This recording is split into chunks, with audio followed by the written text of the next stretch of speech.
Bonjour à tous, bienvenue pour ce second bulletin vidéo Olive de la saison 2023. Lors de la précédente vidéo, nous vous avons expliqué comment sont calculées les doses d'irrigation qui vous sont préconisées. Aujourd'hui, nous allons vous expliquer comment convertir cette dose d'irrigation en temps d'irrigation par rapport à la pluviométrie horaire de votre système. Nous allons également vous expliquer comment vérifier que vous avez bien appliqué la bonne dose d'irrigation.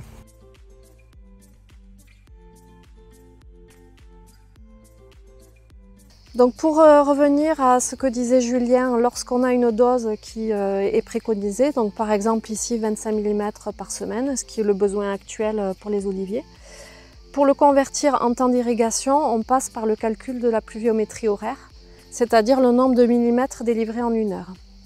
Pour ça, la méthode la plus simple, c'est de rapporter le débit d'un émetteur. Alors un émetteur, c'est un micro-jet, un goutteur, un asperceur. Donc ici on est sur un verger avec 10 micro-jets. Et ce débit-là, en litres-heure, on le rapporte à ce qu'on appelle la maille, qui est la surface délimitée par 4 émetteurs. Donc ici on est planté à 6 par 6, on a un micro-jet par arbre. Ça veut dire que notre maille, du coup, elle est de 36 mètres carrés. Sachant que le débit de ce micro-jet est de 64 litres-heure, si je fais 64 divisé par 36, j'obtiens une pluviométrie horaire de 1,8 mm/h. Donc pour calculer mon temps d'irrigation, je fais 25 divisé par 1,8 et ça me fait à peu près 14 heures de fonctionnement du système. Pour un système en goutte à goutte, on a exactement le même raisonnement à faire. Donc par exemple, on a 4 mètres d'écartement entre rangs et des goutteurs tous les mètres, ça fait une maille de 4 mètres carrés. Avec un débit de 1,6 litres/heure par goutteur, ça nous donne des pluviométries horaires de 0,4 mm/h. Donc pour le besoin actuel, si on le rapporte à une irrigation quotidienne, on est sur 9 heures de fonctionnement du système. Et petite exception du cas du goutte à goutte en double rampe, tout simplement on considère que la pluviométrie horaire elle est multipliée par 2 par rapport au calcul qu'on a fait tout à l'heure. Donc on fait 0,4 fois 2, on a 0,8 mm/h.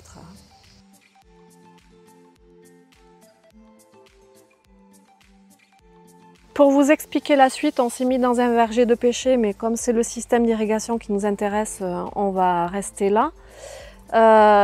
L'étape suivante, c'est calculer le débit du poste d'irrigation qui vous intéresse. Donc on a calculé la pluviométrie horaire, qui est un nombre de millimètres délivrés en une heure. Là, ce qu'on veut, c'est des mètres cubes délivrés en une heure. Donc la différence entre les deux, c'est juste qu'on va multiplier la pluviométrie horaire par la surface du poste pour avoir un volume. Une hauteur d'eau fois une surface, ça nous fait un volume horaire. Attention à la conversion, il faut faire millimètres fois surface du poste en mètres carrés et le tout divisé par 1000 pour bien avoir des mètres cubes heure. Une fois que vous avez le débit du poste, c'est le relevé de compteur qui va vous aider à vérifier que tout est bon.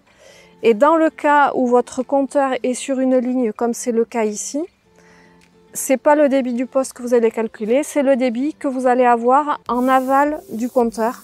C'est-à-dire que là, vous allez faire le nombre de micro-jets dans ce cas-là qui sont derrière le compteur fois le débit de chaque micro-jet.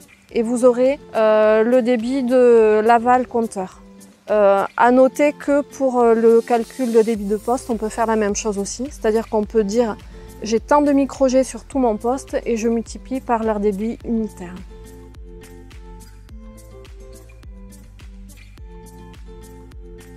Comme Maïder vient d'expliquer et comment convertir les préconisations en temps d'irrigation, suite à ça, on va dire qu'on a apporté nos 25 mm par semaine, qui équivaut à un certain 14 heures par exemple d'arrosage pour les micro-jets sur l'exemple de Maïder.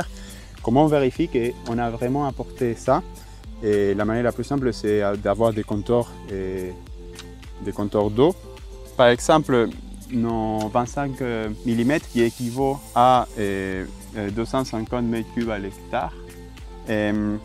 Si on arrose, on a arrosé 14 heures, mais mon poste il fait 2 hectares, on devait avoir un relevé du compteur des 500 m3.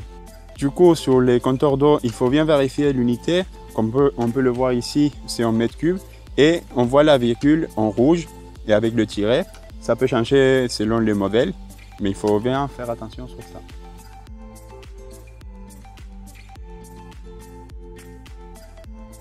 Pour revenir sur notre exemple des 25 mm ou 500 m3 sur 2 hectares qu'on a apporté sur une semaine, on va vérifier et s'il y a des écarts, on peut avoir des écarts de moins ou en plus.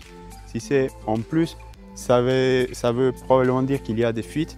Normalement, on doit vérifier sur le verger, l'état de verger, s'il y a des endroits où il y a beaucoup d'herbes qui poussent. Si au moment que ça tourne et ça arrose, on voit des fuites, il faut évidemment les réparer pour corriger cette erreur. On peut avoir également des problèmes de fermeture des vannes, par exemple, si on a une programmation automatique ou simplement oublié. Et du coup, on aurait arrosé plus de temps que ça qu'on avait calculé. Et sinon, si on a des écarts des moins importants, le plus suivant, c'est qu'on peut avoir un colmatage au niveau des filtres. En ce cas-là, il faut les laver, les contre-laver si c'est un filtre automatique ou les laver manuellement. Et on peut faire des purges de fin de ligne.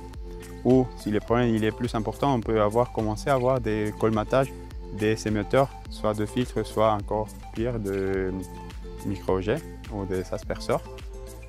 Et pour en finir, il faut évidemment tenir en compte les volumes réels et ajuster en mesure si on a apporté plus ou moins, corriger les aérations et apporter plus de temps d'arrosage ou moins. Et finalement, si on n'a pas de compteur et on veut vérifier le débit qu'on apporte, on peut toujours le mesurer en arrosant. Et vous pouvez vous référer à le bulletin numéro 3 de la saison 2021, technique d'irrigation. J'espère que ce bulletin vous permettra de mieux comprendre comment calculer vos irrigations, car il est très important de savoir quelle quantité d'eau vous apportez à vos arbres pour optimiser vos irrigations. N'oubliez pas surtout de bien vérifier, et cela régulièrement, vos systèmes d'irrigation. Bonne journée à tous!